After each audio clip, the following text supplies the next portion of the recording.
Vamos a estar charlando con un amigo de la casa, el profesor Omar Moreira, de tantos temas y ahora para hablar con Omar, que muy gentilmente se prestó a venir a nuestros estudios en esta jornada que ya se vienen los días fríos, no da para salir mucho de noche.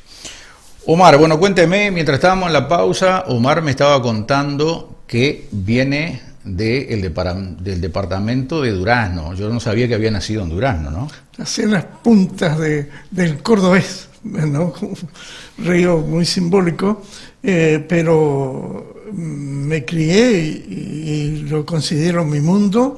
Esas sierras olimareñas, Sí. digamos, que cuando hace la curva, la ruta 7, antes era el ferrocarril de Santa Clara a Valentines, quedando Cerro Chato en el medio, allá abajo, en esas sierras, ¿no? Maravillosas, se desarrolló mi niñez, pero después seguí en la adolescencia siendo así, y lo siento como mío. Yo diría que mis sales, las sales de mis huesos, están allí, ¿no? Es decir, de alguna manera hay alguna atracción.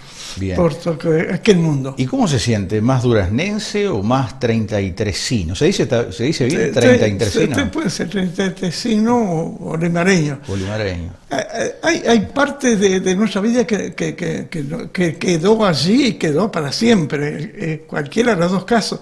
Durazno queda la casa de mi abuelo y una cañadita casa de Garcilaso, aguas cristalinas, corrientes aguas cristalinas. Claro. Es decir, eso nomás, pero el resto allá, ¿no? Es decir, y allá sí un mundo, el mundo de la naturaleza, claro, ¿no? Las sierras, ¿no? Los arroyos, la libertad, el conocer animales, el conocer el peligro, el vivirlo al peligro, los hermanos y un mundo de cuentos. Claro. Yo quedé prisionero de los cuentos allí. ¿Y hasta qué edad estuvo Omar en Durazno? Bueno, y después fuimos a el salto buscando el liceo, por la educación, sí, todos, porque los soy hermanos, a Nico Pérez. O sea que usted la escuela la hizo en Durazno. Sí, una pésima escuela, pero, entre pública y privada, hasta en Cerro Chato. ¿Pésimo por qué? Por inasistencia, por una terrible timidez, terrible, tartamudo. ¿Qué quiere?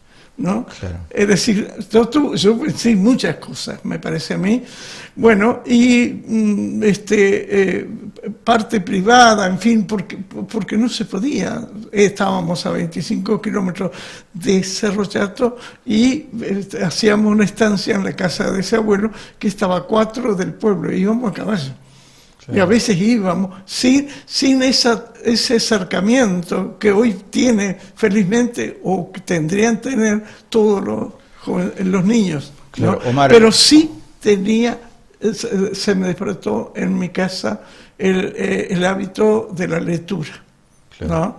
Y después vino una maestra prima de Florencio Sánchez, que nos dio unas cepilladas y nos metió en la escuela pública y salimos, diría, ya siguiendo la carrera. ¿Eran bravos los maestros de antes, de esa época, si lo comparamos con hoy en día? ¿Era más exigente, menos exigente? ¿El alumno, el estudiante, el niño lo miraba con mucho más respeto de lo que lo mira hoy en día? Yo no diría, no cambio ese respeto con el miedo que uno lo tenía. Yo recuerdo haber estado atrás del pizarrón.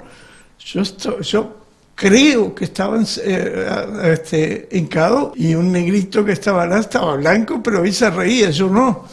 No sé si yo de la vergüenza, ¿no? Es decir, no, ese cariño, pero yo lo encontré en esa maestra que le digo, después lo encontré. ¿Y era verdad que las maestras en ese entonces le pegaban con la regla en las manos a los chicos? ¿Se usaba eso o es algo...? No, es decir, yo creo que no podían, no tenían, diríamos, lo que da ese acercamiento no lo tenían, ¿no? Pero hay maestras que recuerdo con inmenso cariño. En este caso estaba pensando en una maestra, ¿no? Es decir, pero que me marcó, ¿no? Claro. Pero después ya en Nico Pérez sí, hice el sexto y entré enseguida en el liceo. Un liceo que en Nico Pérez ya era otro mundo.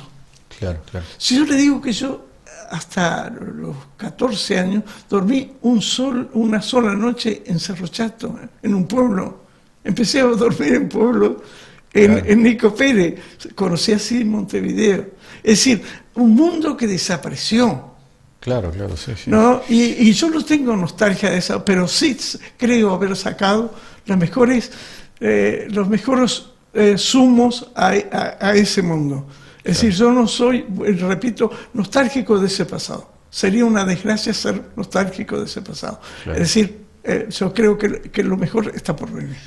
Usted venía de una familia de 5 hermanos. 5 hermanos.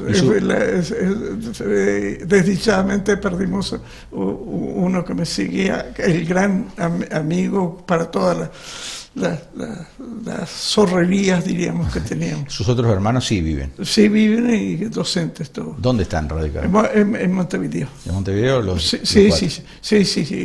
Un magisterio, profesor y doctora la otra. Y mi padre, vea usted que... ¿Y por qué todos salieron para la educación? ¿Debido a qué? Que no salió uno carpintero, uno mecánico, un albañil. Yo lo puse eso y el otro hizo el liceo y quedó en Santa Clara. Yo lo asumo como esto. Era un ideal de los inmigrantes. Mi padre gallego cruza el Atlántico con 14 años. Disparaba a la guerra, disparaba al servicio militar y a la pobreza. Sí, me imagino. Y funcionario, operario, en esa infancia, en la teja de lo que fue el Jabón Bao. Él, según mis cuentos, lo que comentaba y lo que yo iba grabando, presentan la primer barra de Jabón Bao en abril de 23 y él en octubre se va hacia allá. Y después se casará con una canaria, ¿no? Y nieta de un curandero. ¿Su mamá era oriunda entonces de dónde? ¿De Canelones? No, de Florida. De Florida. Área Florida. Donde Martino Quino mata al jefe de policía. Es decir, de todo ese mundo, además, vuelvo a repetir, de todo ese mundo con mucho cuento. Claro. Con mucha narración, yo no puedo disparar de ¿Y cómo era esa vida la vida de su niñez con sus hermanos, cuando sabemos que en esa época, usted ya me lo adelantó, había muy poco, ¿no? Tenía lógicamente algo muy importante que era la familia, pero digo, no había lo que hay hoy en día, que hoy todos los chicos quieren tener todo y está todo al alcance. Y así tenías que conseguirlo o ingeniártela para conseguirlo. ¿Cuáles eran los juguetes, por ejemplo? Bueno, eso lo pongo en un cuento. Normalmente cuando niño, hasta los hechos con los rodillos de donde estaba el hilo, ¿no? Hacíamos los trompos. Los trompos, lo que vendía. Lo hacía. Y además, ¿qué juguete queríamos nosotros si teníamos casi 1000 cuadras de sierra? Claro. ¿No? Es decir, vivíamos afuera. Además, eso es maravilloso. Me doy cuenta que ahí hubo una cantidad. Yo no hice mal la escuela, pero ojo lo que significó eso. Claro. El ciclo de vida. Hoy en día, ¿cuántos chicos hoy en día no saben lo que es la Seguro, sierra? yo cuando fui a Nico Pérez, recuerdo que digo, yo eso, la calcita, nunca anduve, casi poniéndome nostálgica. Y dice, tonto, dice, no anduviste, pero anduviste a caballo. Los 4 años ya andaba. Claro. Es decir, y no era un heroísmo, era así. Tenías que ser así. Claro. No tenías que endurecerte ante la adversidad. ¿Cuántas cosas han cambiado, Omar, no? ¿Cuántas? Porque digo, ¿cuántos chicos hoy en día de estas nuevas generaciones ven un caballo en la televisión? Y yo estoy seguro que deben ser muy pocos los que han tenido la posibilidad de salir a hacer un paseo a caballo. Es muy poco. Yo creo que sí. Hoy en día. Yo sé que a los 4 años yo hice 25 kilómetros a caballo solo. Incluso tengo una patada de un caballo acá. Es decir, no estoy haciendo nostalgia, es decir, ese mundo que se fue, o que tuve, que yo lo sentí como fortuna de haberlo vivido, quizás por ser mío y por ser niño, ¿no? Claro. Bueno, y después viene el aprendizaje del pueblo. Claro, que ya no era lo mismo. Ya no era lo mismo. Y además Rico Pérez, en aquel momento, el final de la guerra, había un ámbito fantástico. Y además un liceo, ¿no?, que Isabel Artús lo había formado, es decir, como institución, con grandísimos profesores, claro, ¿no? Yo qué sé, uno que había sido casi abogado, que había sido el secretario general de FEU en la época de la dictadura de Terra. El otro, el de un doctor que había sido secretario de la facultad de los estudiantes de medicina de la época.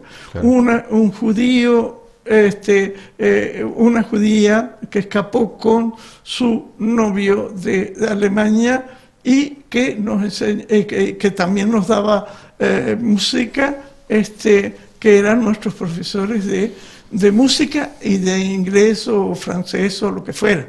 Claro. Pero además salíamos del liceo y los veíamos en la casa. Claro. ¿No? Además otros maestros que habían ido, grandes maestros. Es decir, había todo un clima, una efervescencia, ¿no?, cultural fabulosa. Claro. ¿No? ¿Había esa participación mixta que hay hoy en día en las escuelas, sí. O sea, niñas y niños? Sí. Y además fue un liceo que dio... en aquel momento a José Díaz, a Nancy Bacelo, una cantidad de profesores, docentes, ¿no?, a Mirta Gianse, es decir, un liceo ya institución y consciente de lo que era. Además, en aquel momento, eso que sé, por ejemplo, mucho deporte. ¿No? Una plaza de deporte que era una plaza de deporte como quieren serlo y para lo que fueron.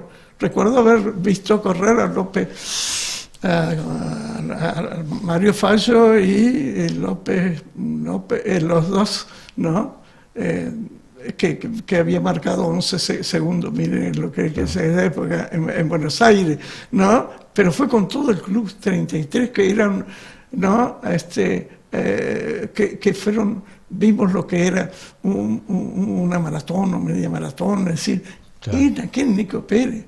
Unos carnavales donde había corso, yo diría que todos los días.